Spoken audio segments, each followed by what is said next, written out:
าตาเป็นแบบนี้ต้องมีน้ำจิ้มแบบนี้แล้วก็มีกิมจิเหนียวมากเช้าวันที่11มาแวะทานร้านข้าวซอยหรือก๋วยเตี๋ยวอาหารเช้าคนไทยใหญ่ร้านนี้ขึ้นชื่ออยู่ใกล้ๆกับวัดพระจองคำร้านอร่อยจะลองไปดูเส้นและดูหน้าตาเขาเนาะว่าอร่อยขนาดไหนวันนี้จะพามากินอาหารพี่น้องก๋วยเตี๋ย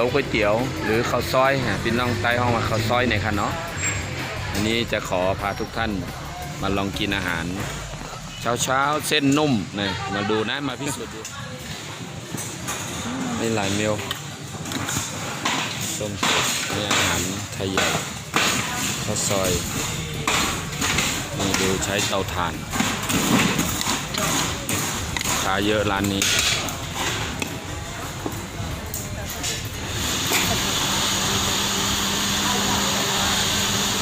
ร้านนี้คนเยอะทานอร่อยมีติ่มซำมีน้ำชากาแฟ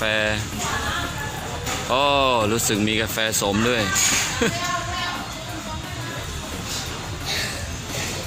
ร้านนี้ร้านอร่อยร้านขึ้นชื่อ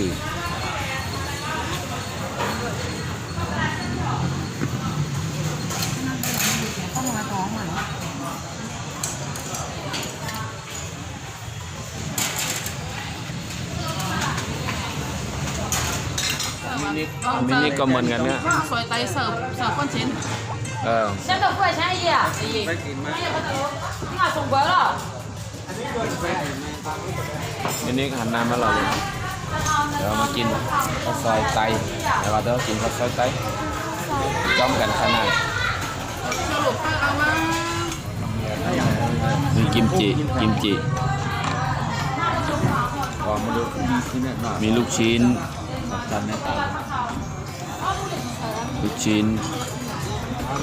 แล้วเส้นนะดูนะเหนียว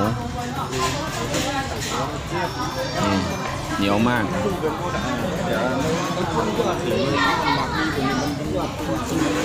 เส้นเหนียวอันนี้ก็จะใส่ซีอิ๊วหวานชอบแล้วตอนนี้ชอบแล้วมินิชอบกินแล้วมินิชอบกินแล้วก็ไปใส่ฮะมินิก็ชอบกินแล้ว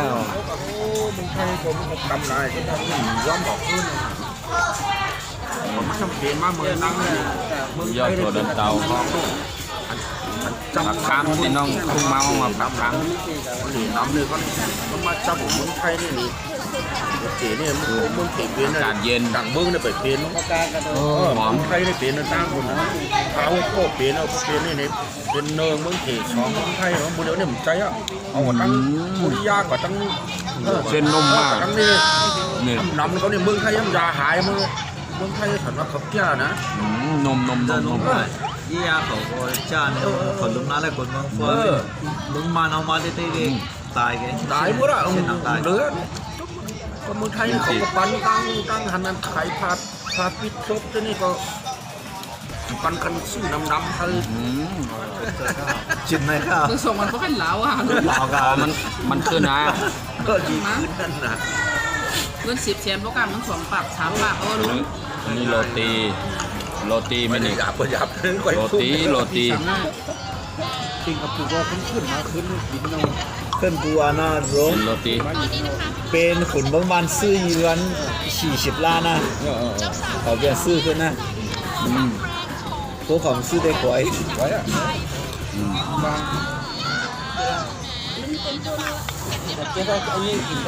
มีชา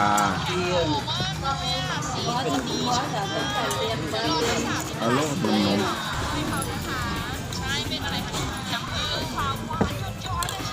น้ำชา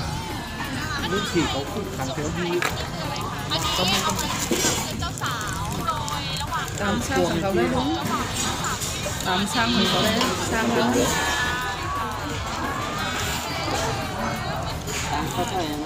ดูความอร่อ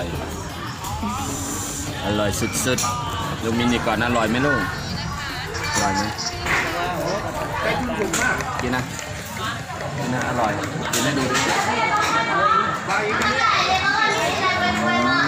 อร่อยจริงๆ อยู่ใกล้กัน อากาศก็เย็นไหม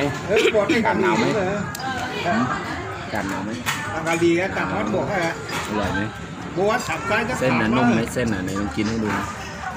ไส้อีกครั้งถ้าเกิด อร่อย